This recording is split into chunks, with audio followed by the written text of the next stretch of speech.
Ambassador Spock, Captain Solana, welcome to Hotari. We are honored you've come.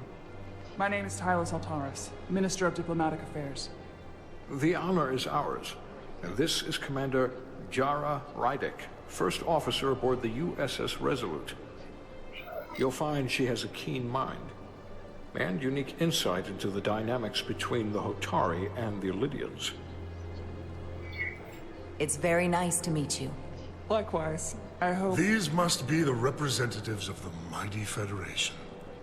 The reigning authority in the galaxy. Or so we've been led to believe.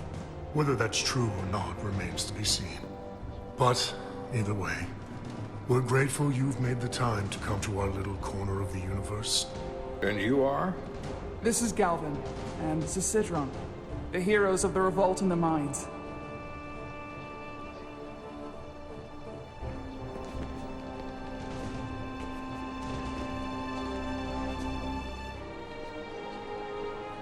Let's hope this is the last time we ever have to come here.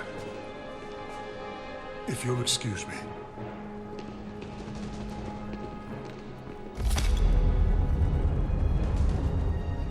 I think we're about to begin.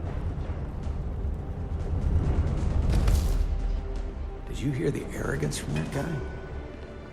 I don't know what we're walking into here, but that guy was something. Something about his tone tells me this won't be easy. That was my sense as well. I doubt he speaks for all of Hotari, so I would urge patience until we speak with their queen.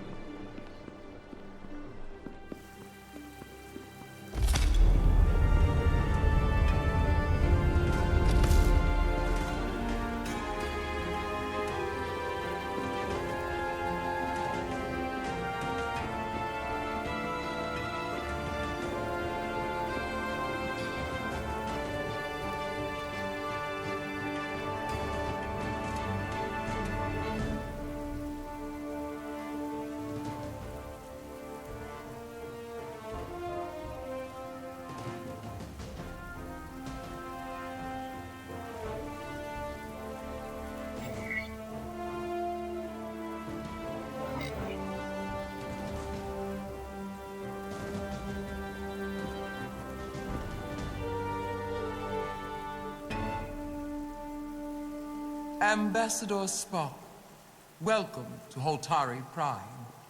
The honor is mine, Your Majesty.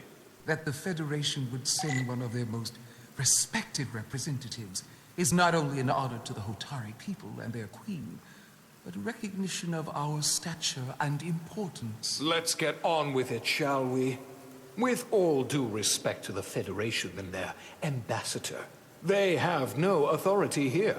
We are not members of their alliance. We are not subject to their rule, nor yours. We demand the immediate return of all mining operations to Illidian control, as it has been for centuries and will be for centuries more. That has always been our understanding. That understanding has changed. Then you invite war! And if you cannot remain silent, you will be silenced. But his point is well taken. What is the Federation's interest in this matter? Perhaps you would have us trade one oppressor for another? The Federation remains neutral. Our only interest is the peaceful resolution of this conflict. We are here at your request, Your Majesty. For now. Saying this wouldn't be easy was an understatement. I thought they wanted us here. Was there something you wanted to say, Captain? Oh, no. My apologies. And what about the Kobliad? She's not part She of... can speak for herself, can't she? Then let her.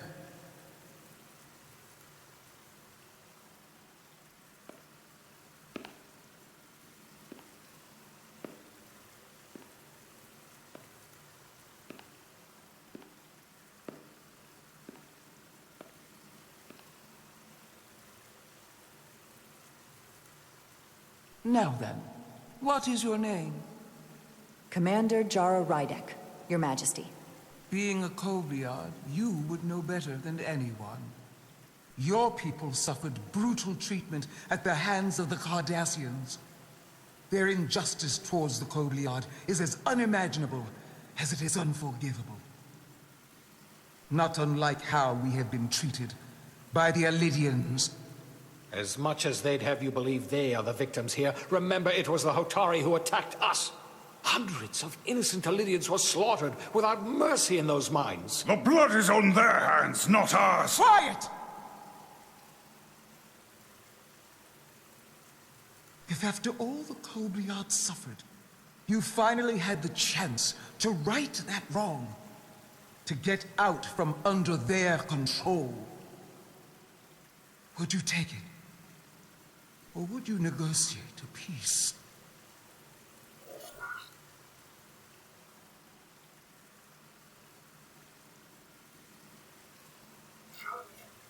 I can't speculate on something that never happened, Your Majesty. Sadly, that opportunity never came for the Kobliad. No, it did not. But we'd be wise to learn from their example, before we too find ourselves facing extinction. The Federation is the most powerful, most advanced alliance in the galaxy. It's widely known we have an abundance of dilithium in our mines. And it's in your interest to secure a steady supply. Your Majesty, if I may. Ambassador Spock would have us believe you're here as a neutral party in the interest of peace. So why are you really here?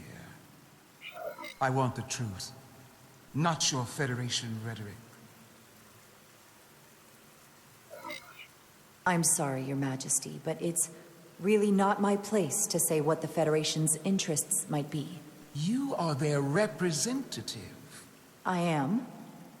But Ambassador Spock is better suited to address your concerns. What they haven't said, but cannot deny, is a simple truth. The dilithium trade would not and will no longer exist without Alidian involvement. We created it for the benefit of everyone, especially the Hotari. We've given them warp technology. We've let them share in the profits. We've made their lives infinitely better than before dilithium was discovered. All of that goes away if the Federation turns a blind eye to their treachery. That is enough of your lies! The Hotari are quite capable of running the mines. We've done so for centuries. Don't tell me, who deserves control of the dilithium trade and the mines on Tau? Who should the Federation recognize? The Hotari or the Alidians? It can only be one or the other, not both.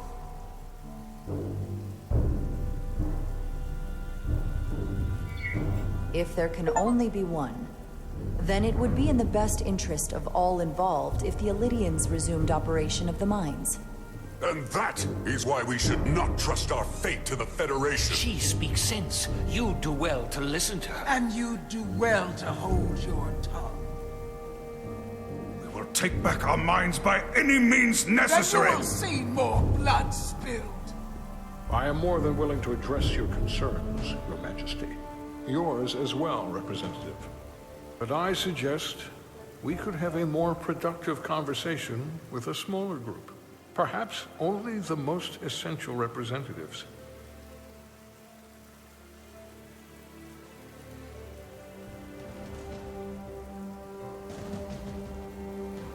I would agree, Ambassador Spock.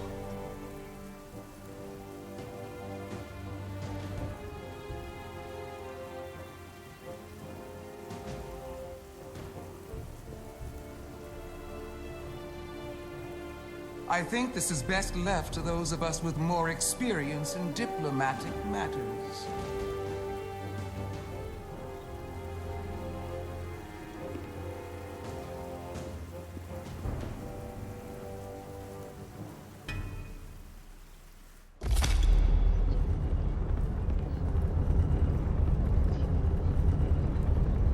Spock and I will cover everything on the diplomatic front. You make nice with the locals and see if you can get some answers. We need to find out why the Hotari are so willing to risk war. What happened in those mines?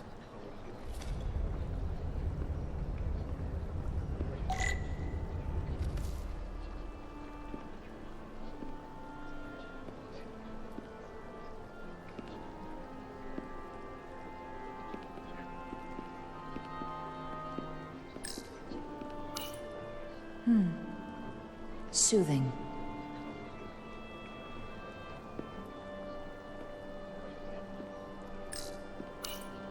Commander, after hearing so much about the Federation's sense of fairness and justice, I was surprised that you sided with the Illidians. In all honesty, I expected more, especially from someone like you. To be clear, I'm not on either side of this conflict. Our only interest is peace. On the Illidians' terms, apparently. I assume you were there, the day the mines were seized from the Illidians.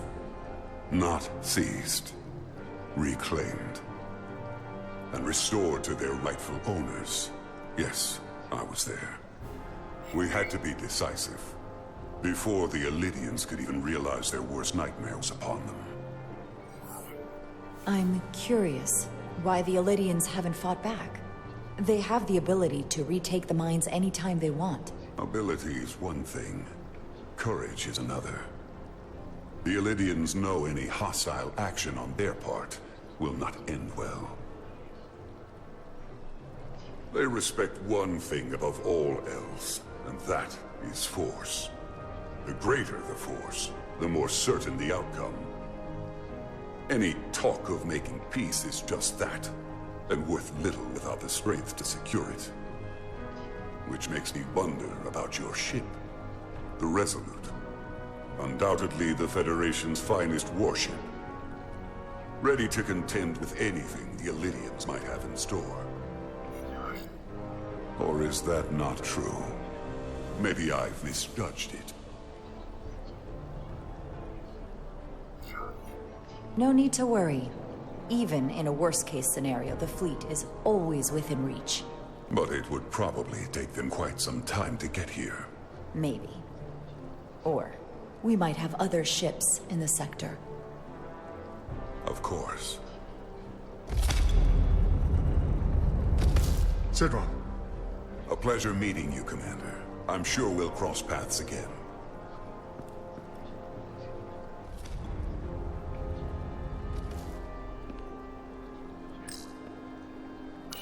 Commander Rydek, I have to admit, I was surprised when you said the Illidians should control the dilithium trade. I was under the assumption the Federation was neutral. But maybe I was wrong. I can assure you, we aren't on anyone's side.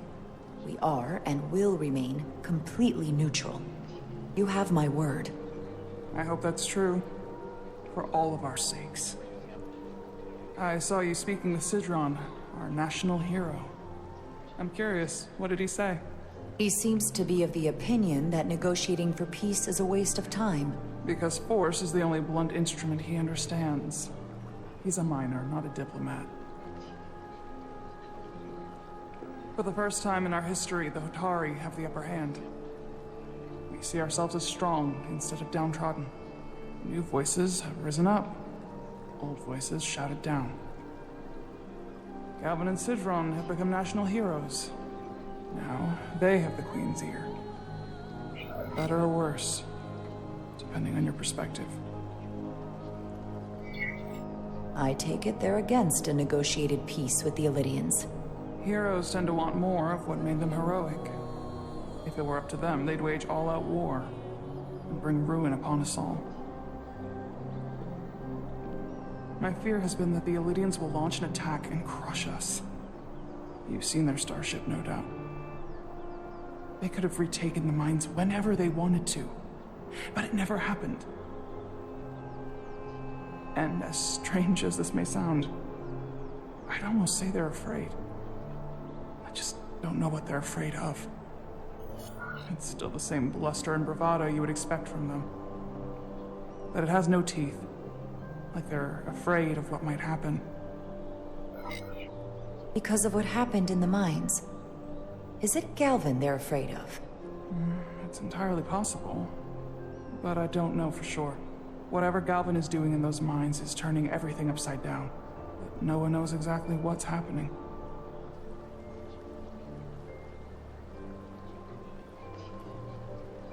Since the day of the revolt, Galvin has seized control of the mines and restricted all access.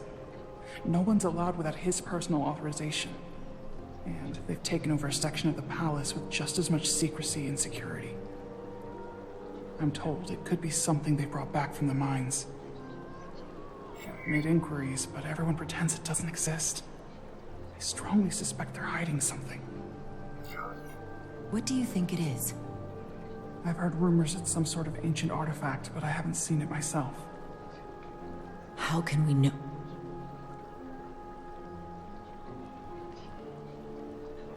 I'd better see what's happening. Do you think you can find out what they're hiding? I need to see proof of something before I can make my case to the Federation. I can try, but even if I found it, I might not know what to make of it. Take this. You can use it to capture whatever you find, and then send it to me.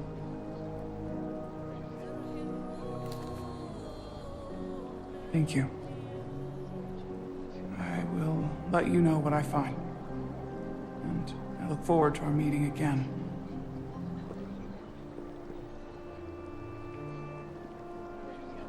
Sorry, I don't mean to bother you, but I couldn't help but notice you were speaking with the Hotari this whole time. I figured it might be useful if I offered another perspective. Of course. I have to say, I fully expected you to side with the Hotari, but obviously the Federation wants a steady supply of dilithium, something only we can offer. Without a Lydian involvement, there is no dilithium trade. Left to the Hotari, it would be nothing short of a disaster. Restoring the status quo and returning the mines to Lydian control offers a stability that can be mutually beneficial. Well said. In that case, everyone wins and there's no need for bloodshed. Major Solid Arminta, Special Attaché, Lydian Armed Forces. Pleasure to meet you, Commander. I have my issues with the Hotari, but I have to give them some credit. They know how to seize an opportunity. Inciting an uprising the same day as a massive, once-in-a-lifetime ion storm. Our assumption was that this storm was just an anomaly. Yes, a very convenient anomaly. At least that was what we were told. Of course, I wasn't there. But who am I to say otherwise? Something tells me there's more to the story. So what really happened? Well, the official story is that it was the storm that enabled the revolt. How else do a bunch of unarmed, unorganized miners seize control of an entire moon, much less thousands of mines? But I've talked to people who were there. They tell a different story. They say they're lucky to have escaped with their lives, that it was more than just the storm, that somehow the miners were able to harness the energy from the storm. I know it sounds crazy. I'm not even sure I believe it myself. But that's what they said. You said the Hotari were primitive. Well, they are. Except for the part about weaponizing ion storms. If you'll excuse me, Commander Ryder.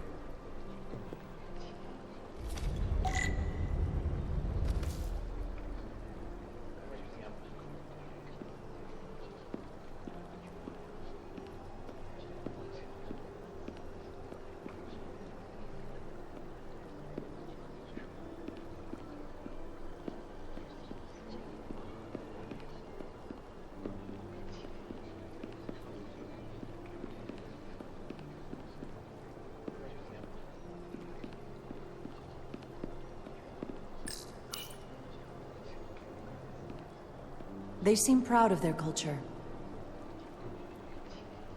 Pride can lead to rash action.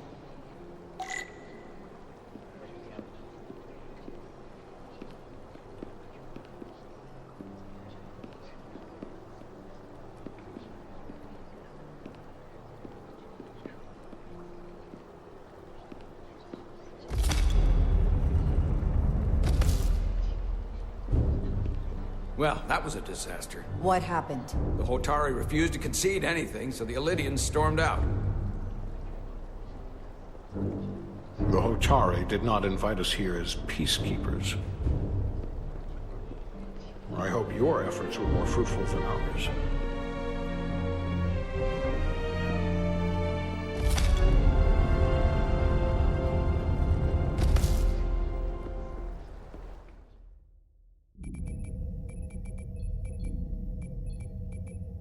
Gravitational harmonics failing to resolve.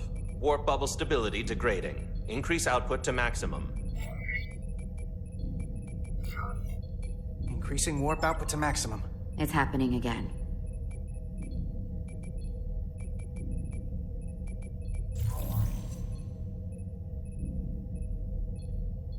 It is evident that presently, the Resolute cannot achieve warp propulsion. Since our diagnostics rule out any problems with our warp systems or anything about the ship, the problem appears to be the fabric of space itself. Space itself?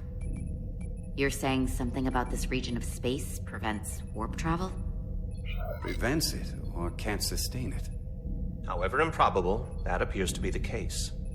We need to know more. Otherwise, it'll be an extended stay in the Hotari system. The storm didn't stop us from leaving space dock and traveling here. But could it still be causing this interference with warp travel?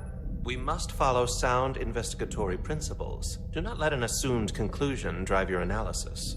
Sometimes we need a little inspired thinking, Mr. Chovak. Captain Solano is on his way back from the negotiations, and I want to have some answers for him when he gets here. Indeed. Given the facts at hand, we may be able to deploy subspace probes around the ship to construct a clearer picture of the phenomenon. Around the ship.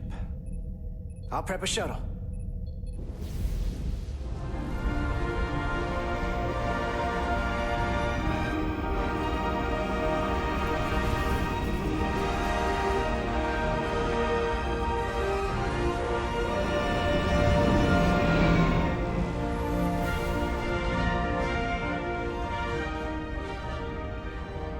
Setting up a waypoint at a distance roughly corresponding to the edge of our warp field.